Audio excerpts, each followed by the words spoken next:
Did you know that climate change is not just about melting ice caps and rising summers? It's causing huge business risk to businesses all around the world.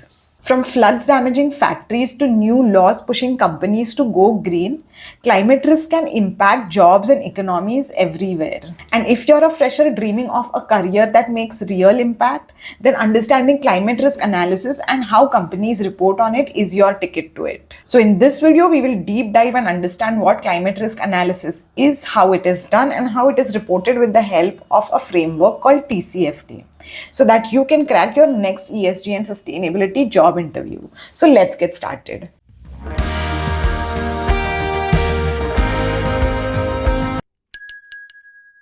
Hi guys, welcome back to Gen Sustainable, and today we are going to discuss on a very important and interesting topic, which is climate risk analysis and how this is done with the help of a very super interesting framework called TCFD. And I would like to specially tell all of y'all that TCFD is actually also becoming a mandatory reporting disclosure framework in countries like UK and some other countries as well.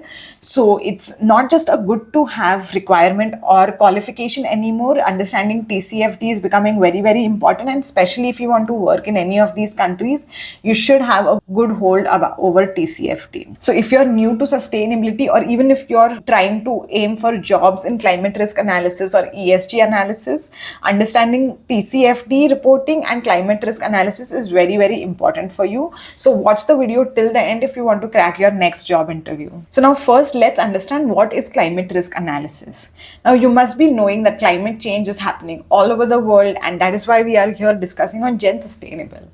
But now this climate change also brings with it a lot of risks, not just to individuals, countries or cities, but even to companies operating it.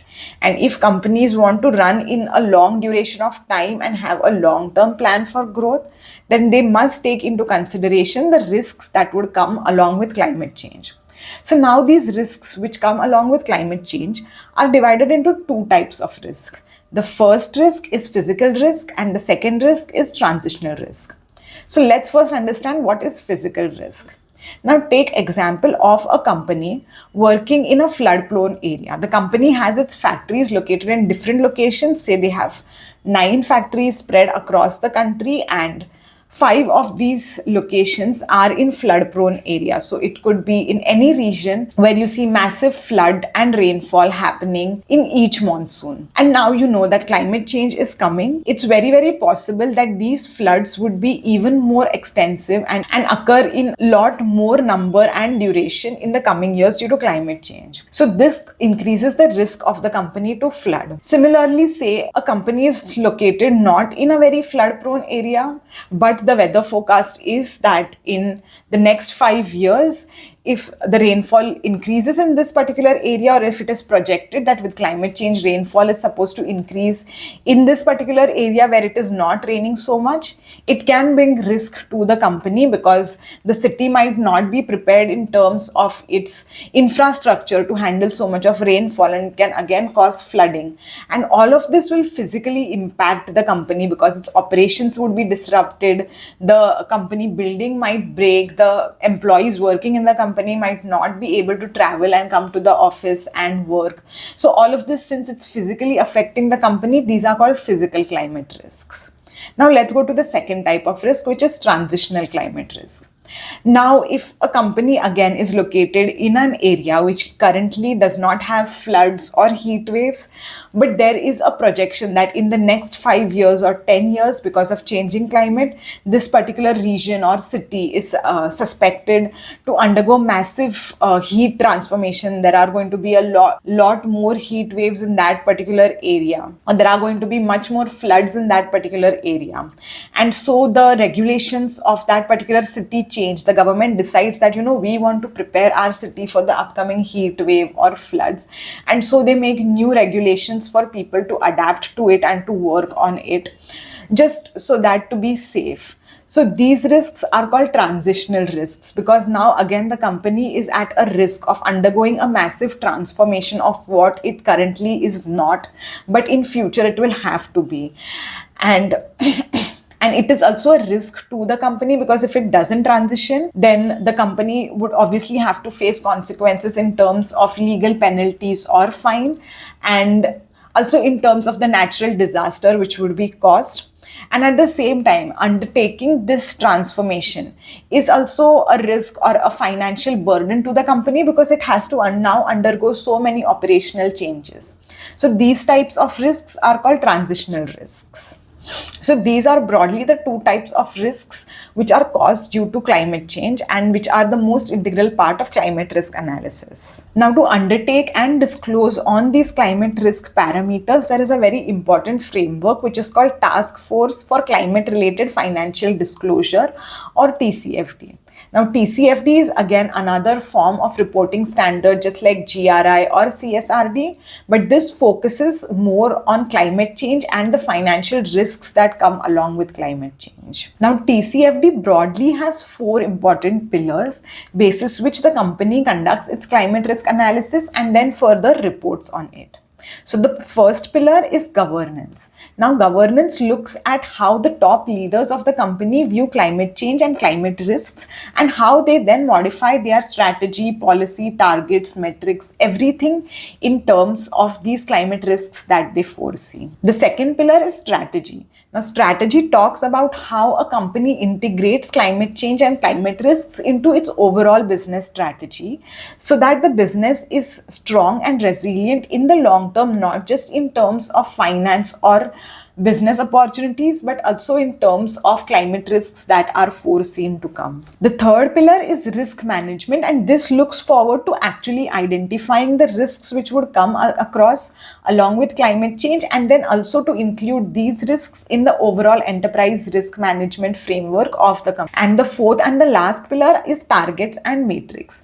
Now, this pillar talks about adding targets and metrics related to climate change or ESG in the overall targets and strategy of the company, so that the company is well prepared for climate risk which is foreseen to come. And why all of this is required to be done? Because when you follow TCFD framework and report on the basis of it, a lot of other companies are also doing the same. So investors, regulators, customers, all the stakeholders have a measurable and comparable report to refer for different companies. If all the companies are reporting basis a single framework, it becomes much easier for everyone to measure and compare the performance of different companies. So that is why reporting basis TCFD is becoming by and large important, and stakeholders like regulators, investors and customers look at it as a very important criteria to have a company's TCFD report, because then they can compare it to other companies. So now that we know what climate risk analysis is and what TCFD is, let's understand step by step how would you report basis TCFD framework. So now the first step while reporting basis any framework is to first identify and set your boundaries for the company of how would you report, what are the entities or sites or operations that you would consider for reporting, what are the products, objects, services that you would like to report on or consider, and set an overall boundary. Once the boundary is set for reporting, for TCFD reporting especially, you need to identify a team, because TCFD in itself has a lot of different components which require different type of expertise, such as it requires financial risk reporting. So you need experts from finance team who understand financial analysis well. You need to incorporate the climate risks in your overall enterprise risk management register. So you need professionals who are from risk management background or from risk strategy. You need to formulate climate scenario and climate analysis. So you also need professionals from climate change background or sustainability. And finally, you have to compile all of it together and form into a report. So you also need a reporting experts. So you first need to identify the different type of professionals that are required for the reporting basis TCFD, basis the sector of the company, basis its operations, basis the type of risks it would face, and then form an overall team for your TCFD reporting. Now, step 2 is understand what's material or what are the material topics. Now, you can refer to my video related to double materiality and understand what materiality is and how material topics are identified. But then here for TCFD especially, as we have discussed that there are 4 pillars. So across the 4 pillars, you need to identify what is the most important parameter for the company. For example, in governance structures, what are the existing policies of the company? What policies or procedures the senior or the top leaders are envisioning to have for the company? In the risk management, what type of risks already the company is facing and what type of risks it could face basis its industry, sector, or the location it's operating. For strategy, you need to also identify what strategy is already present, what are the strategy of the peer companies, what strategies are proposed by regulations, and have a baseline for it. And similarly, for matrix and targets, you also need to understand what is the industry requirement for matrix and targets. If there are any country level regulations, like India has a country level target of going net zero by 2070, so how will that affect your company's matrix and targets? What are the matrix and targets undertaken by peer companies? So you need to have a baseline or material topic level information for all of the 4 pillars related to TCFD. Step 3 is to conduct the actual climate risk analysis. Now, the climate risk analysis can be done basis scenario analysis, which TCFD recommends. And in scenario analysis, you have to undertake 3 broad scenarios for the future. So the scenarios could be something like, by 2040, if the overall global temperature rises by 1.5 degrees Celsius, then how the climate would change and how would it affect the company? If it rises by 2 degree, 2.5 degree, you can take any 3 broad criteria for climate change, and then basis these 3 scenarios, you have to do scenario analysis that in each of the 3 scenarios, what would be the physical risks for the company and what could be the transitional risks for the company. So for example, if the overall global temperature rises by 1.5 degrees Celsius. So in a particular city, in any location which currently is not facing any climate related disaster, at 1.5 degrees Celsius, it might face disasters like heavy rainfall. But then at 2 degrees Celsius, it might face consequences such as heavy rainfall as well as extreme heat wave in summer. And at 4 degrees Celsius, it might face consequences such as heavy rainfall, extreme heat wave in summer, and also sea level rise. So you need to identify physical and transitional risks basis all of these 3 scenarios and make your own register of climate risk analysis data. The 4th step is to integrate these findings into strategy. So now once you know what are the different types of risk your company can face basis the 3 scenarios, you need to formulate a strategy of how you would mitigate these risks if they happen, and how you would prepare your company to face these risks, and include all of this in your overall business strategy to make your business resilient. And the 5th step is to have matrix and targets.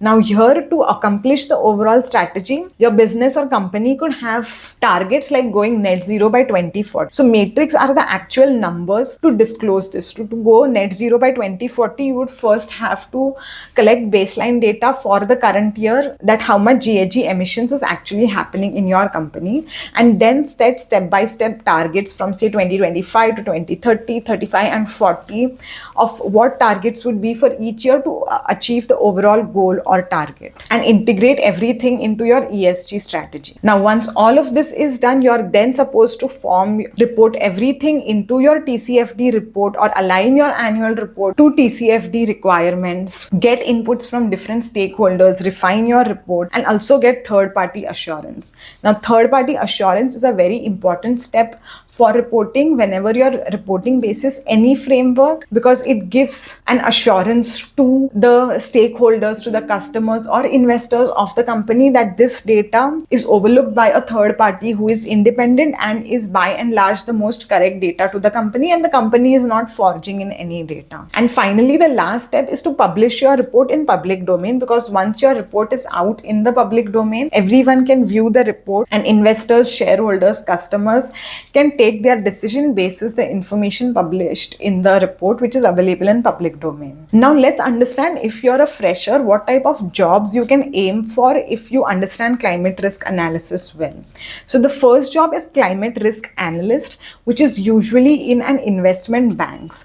Now investment banks, as you know, help companies make investment decisions. So either to large organization companies or to high net individuals, investment banks give them advice on where they can invest their money. So similarly, a climate risk analyst in an investment banks, they give their opinion to the companies or individuals to invest their money basis the climate risk scenario of different companies or different organizations they are aiming to invest in. And by and large, climate analyst role in investment banks has huge returns and has very good salary. So you can check out these roles in two of the videos that I have prepared. One is for commerce graduate and one is for science graduates, and see what type of requirements, skills are required for these roles, as well as what are the salary structure that you can aim for. The next role also is a climate risk analyst, but this time it's not in an investment bank, but in a company itself who is trying to invest its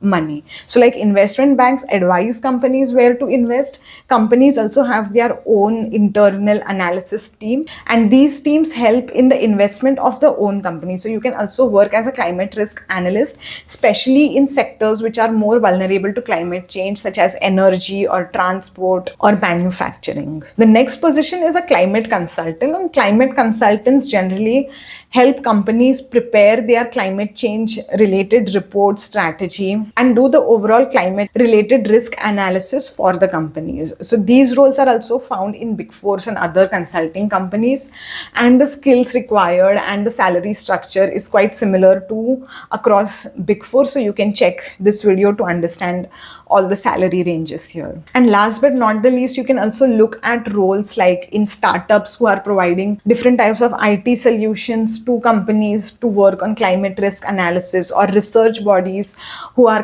conducting different types of research to understand climate scenario for cities or countries or regions, or in the government sector, wherein the government bodies like the state government or the city level government or the central government is looking to prepare its own climate risk register for the city or state or nation and have mitigation strategies or adaptation methods. So these are by and large the roles that you can aim for if you wish to work in climate change and climate risk analysis. And now let's understand what are the skills required for such roles. So first of all, you need to have a good hold of TCFD reporting framework.